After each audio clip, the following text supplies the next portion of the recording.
I think that the education system can be better.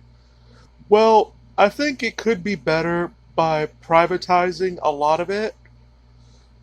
I know that that won't happen for a while, if it ever does happen, but I think that would be a good step. I think another step is that we have to stop viewing the secular public school system as a good, especially when we know all the abuse that happens, especially to little boys, and how they often are made victims of by these teachers.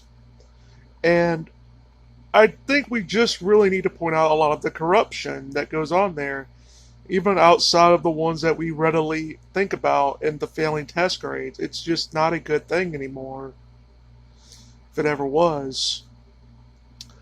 I would prefer more to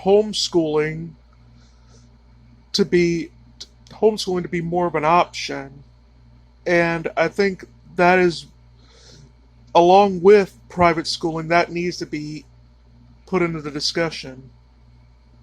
Well, that is all for today. This is Mr. Brass saying goodbye and get wise.